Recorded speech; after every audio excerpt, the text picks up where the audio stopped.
Towards the end of the trip, obviously, we're all going home soon.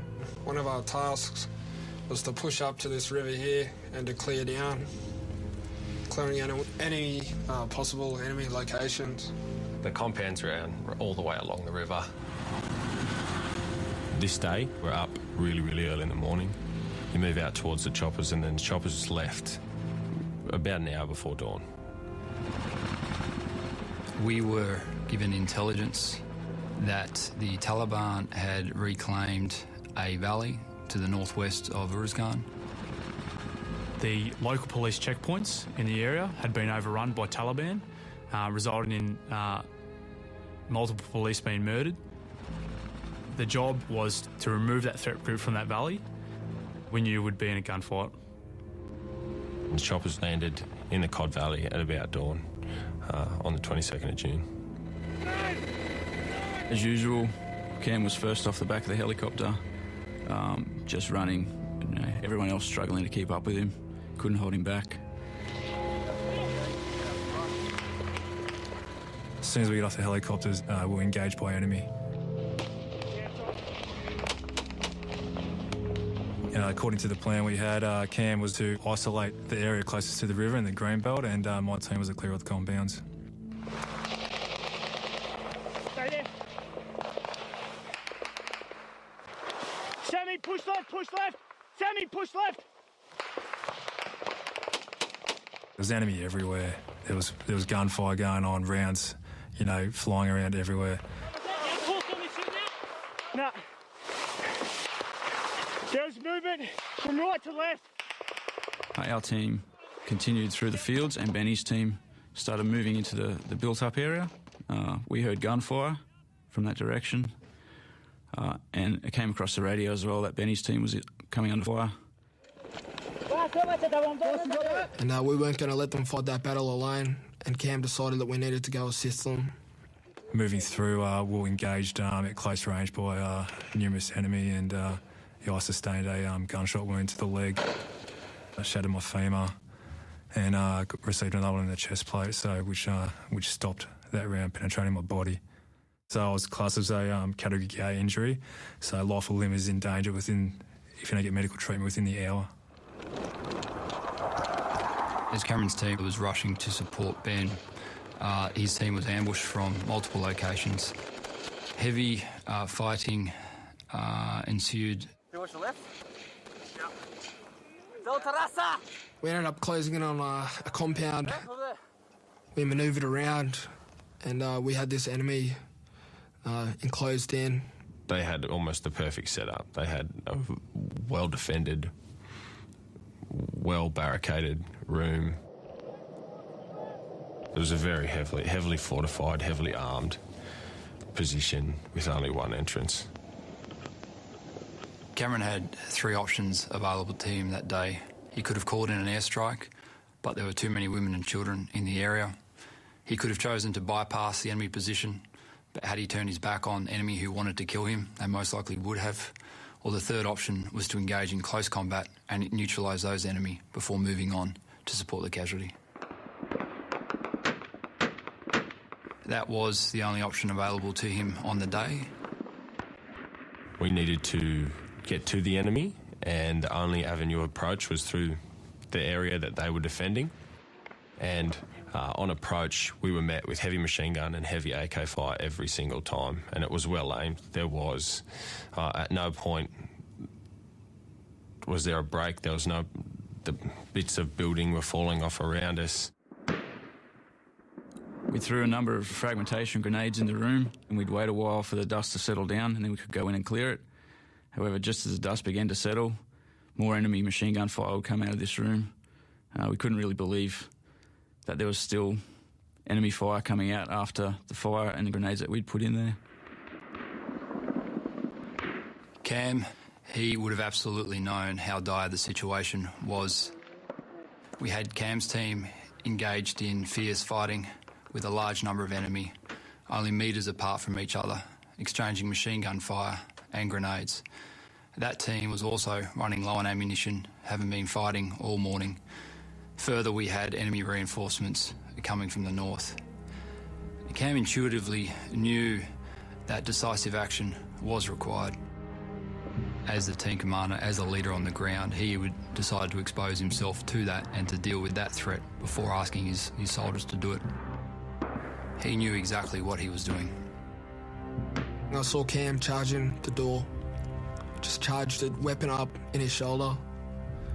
I knew Cam was on his own, and I followed up behind Cameron. We made maybe about close to a metre to the doorway, and once more the machine gun started firing at us from all positions, and we were forced to tactically withdraw to cover. At that point, we knew we were in a bit of trouble. We didn't know how many enemy were in that compound.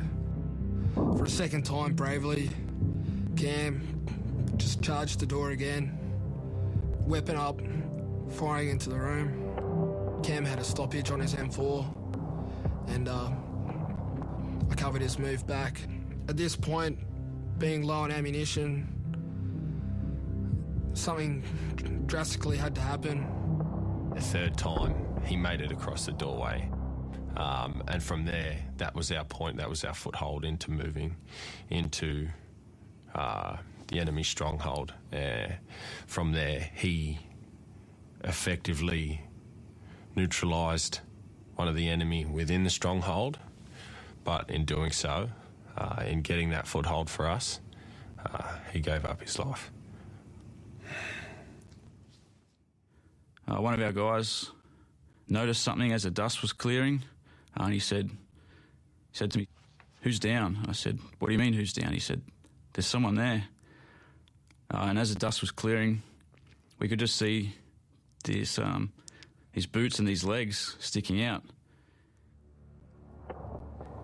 Doing a quick check around, we realised it was Cam. At this stage, we weren't sure that he was dead, but we know we just couldn't leave him there. Private Ann bravely saw that, he had an opening in the door and that he could post his last grenade into that doorway. For complete disregard for his own safety, he charged that door and he posted a grenade right in the doorway.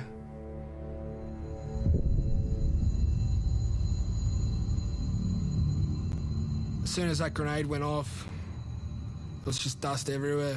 I couldn't see. I ran in, engaged in the doorway with my M4.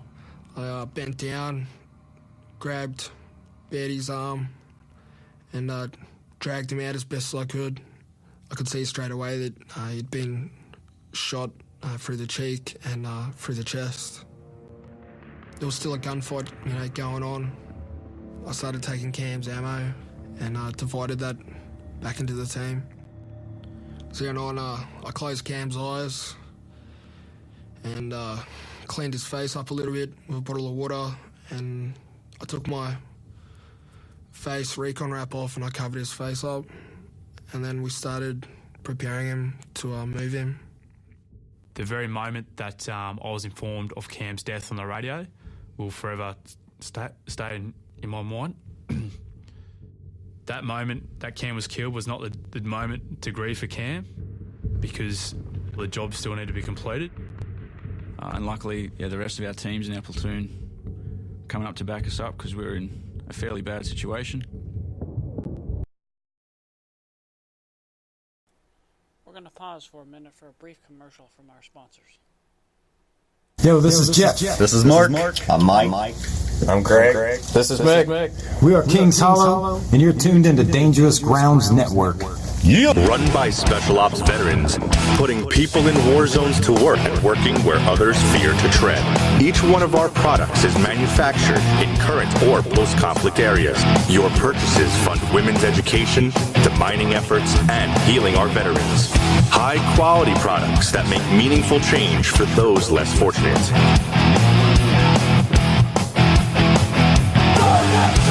What America will be for the world moving forward. This is Sam from Madison Rising, and you're listening to Dangerous Grounds Network. Branded Warriors Inc., the original tattoo therapy program in America. Big Country and his band of warriors will take care of all America's heroes, with one drop of ink at a time. Go to bwitattoos.org to fill out your application and send it to bwitattoos@yahoo.com. Then the power of the ink and BWI will heal your mind. Black Rose Tattoo Shop. Veteran Rand and Branded Warriors preferred tattoo shop. BlackRoseTattoo.com. All your tattoo needs. This is Rio of Madison Rising, and you're listening to Dangerous Grounds Network. Hey, you want a freedom boner or what? Listen now. What's up? This is AJ from Madison Rising, and you're listening to Dangerous Grounds Network. And we're going to put a little bit of freedom all up in you.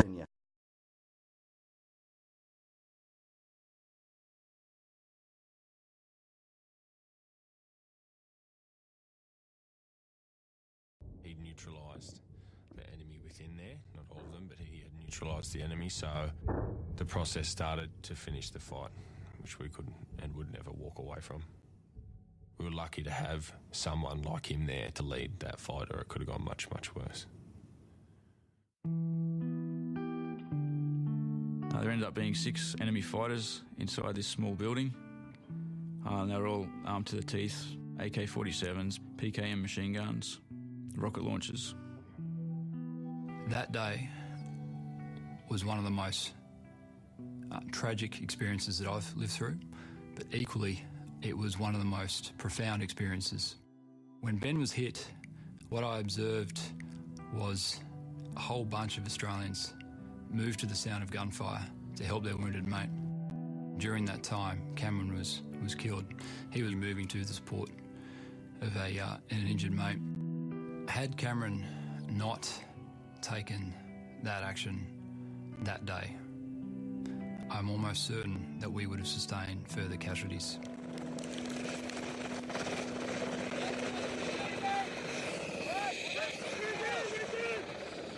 When Cam was shot, I didn't really know much.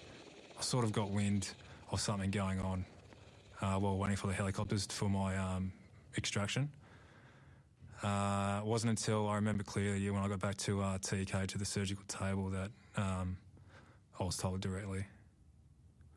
Yeah. I was devastated. Yep, very devastated. For my platoon, we were on the ground for approximately 5 to 60 hours. We had 30 plus enemy insurgent fighters that we killed that day. Every mission we conduct, we will not put people in harm's way unless the mission is worth doing that. That mission had clear objectives, clear aims. We achieved those objectives and those aims. My camera was brung in. We got him in onto the hospital bed. And it was important to me. I knew it would be important to all the boys that he was looked after. We gave him a proper clean, cleaned his face, and we dressed his wounds. And we had some quiet time with him until we transported him back to the morgue. It's pretty much that day. One of their rituals is to light a candle, and they maintain an honour guard outside the mortuary. Corporal Cameron Baird! Booyah, Corporal Cameron Baird! Over that period of time, they stand there taking turns to guard the mortuary.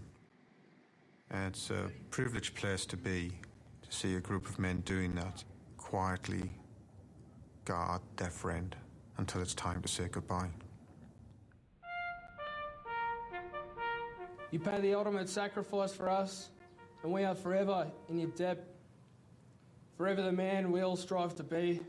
We'll miss you, buddy.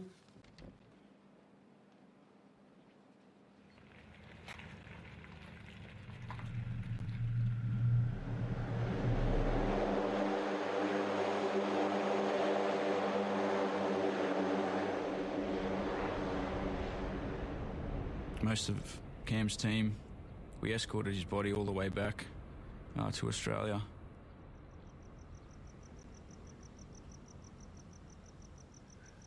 I was in the bedroom. I was just watching, I think it was a rugby test. and we heard the doorbell go at around about 7:15 on the Saturday night. And I opened the door and I knew straight away